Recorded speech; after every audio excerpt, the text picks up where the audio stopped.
Hello and welcome to PreCalc. Today is Tuesday, November 9th, and our topic for today is the rational root theorem,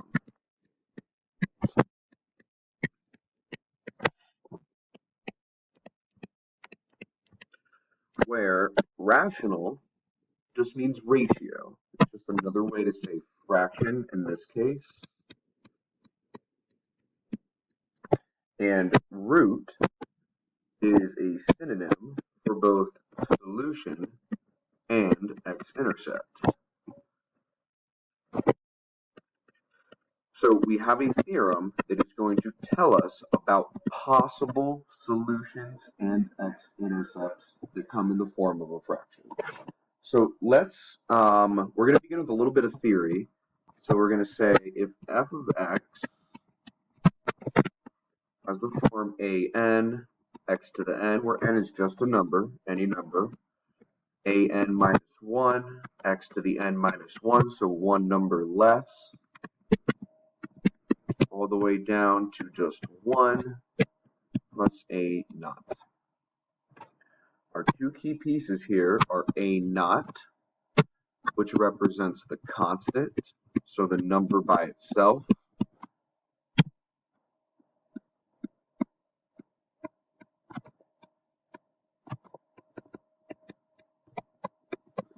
and a n, which represents our leading coefficient,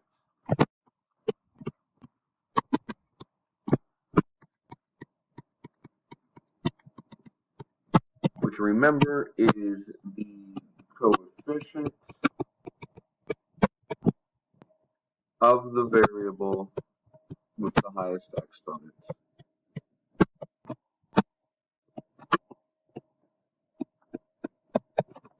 Highest exponent.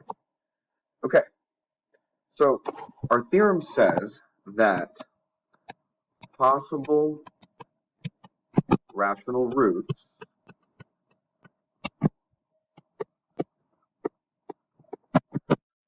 are plus or minus the factors of the constant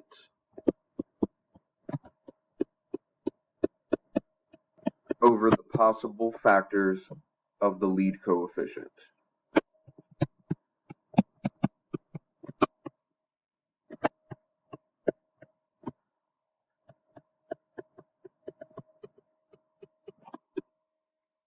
Okay, let's look at our first example, and I think this will start to make more sense throughout the example. Okay, so we're given a function f of x equals 2x cubed minus 3x squared minus 11x plus 6, and our goal is to find all the possible rational roots. So first thing we want to do, we want to consider the factors of the constant, our a sub 0, and the factors of our lead coefficient. We're going to call it LC, also known as a sub n.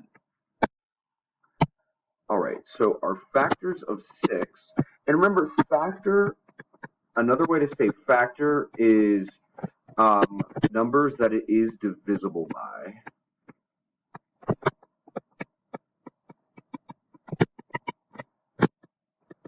So if 6 is divisible by something, then that something is a factor of 6. So we've got 1, 2, 3, and 6. Then for 2, we just have 1 and 2. And our possible rational roots are going to be all the possible factors of 6 divided by all the possible factors of 2. So we start with, we have plus or minus. I can have 1 over 1, 1 over 2. I can have 2 over 1, 2 over 2. Again, we're doing the factors of 6 over the factors of 2. Then I could have 3 over 1, 3 over 2, and we could have 6 over 1, and 6 over 2. Okay, let's see if we can't simplify some of these. Okay, 1 over 1 is 1 half. 2 over 1 is 2. This 2 over 2 is 1, and we already have 1, so we don't need it again. 3 over 1 is 3. Then we have 3 halves. I wrote 2 over 2 here. I just meant 2.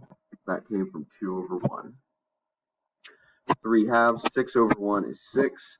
But 6 over 2 is 3, and we already have 3. So here are a list of all possible roots of f of x. These are not guaranteed roots.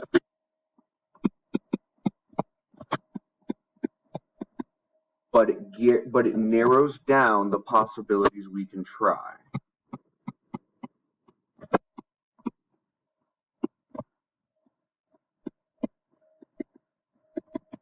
Possibilities to try. Okay, so let's add on another question to this guy. Let's say it wants to know, is x equals 1 a root? Well, it's a possible root. We see that, so we should definitely try it. Because if they ask you something that's not on this list, the answer is definitely no. So in order for x equals 1 to be a root, f of 1 must equal 0. If f of 1 is 0, it is a root. If it is anything but 0, it is not a root. This is called the remainder theorem. We touched on it last year, but the moral of this story is, if it wants to know if it's a root, we plug that number in and test to see if it's 0. All right, so let's plug in f of 1.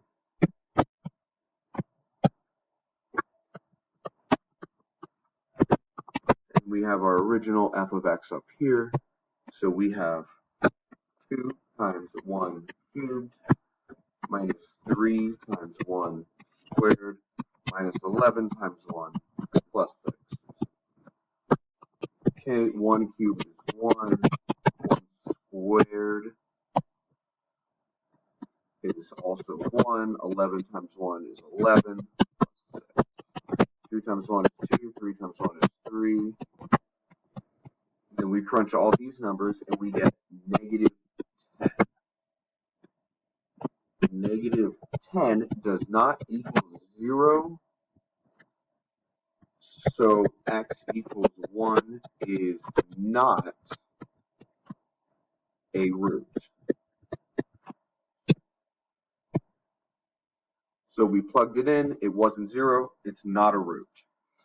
Okay, let's try one more. What it wants to know now is x equals 3 a root. What it's really asking us here is, does f of 3 equal 0? There's only one way to find out. Let's plug it in. I have 2 times 3 cubed minus 3 times 3 squared plus 11 times 3 plus 6. 3 cubed is 3 times 3 times 3, 27. So we have 2 times 27 minus 3 squared is 9. 11 times 3 is 33 plus 6. 2 times 27 is 54. 9 times 3 is 27. And then we have, sorry, I made a mistake. This should be minus because that is the minus 11 in the original problem. No big deal, we caught it in time. So minus 11 minus 33 minus 33 plus 6. Feel free to pause here and clean up your notes if you need to. We crunch all these numbers and we get 0. So great. We say f of 3 is 0. So equals 3 is a root.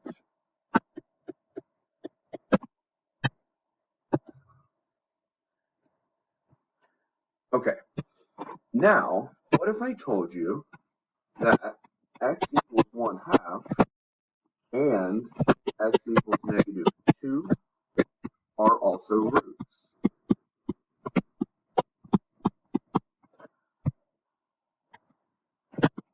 If we know the roots,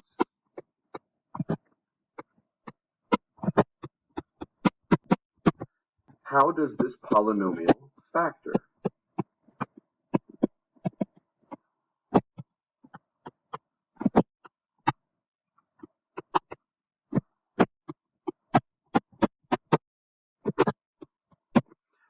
Okay, well, the roots are x equals 3, x equals 1/2, and x equals -2.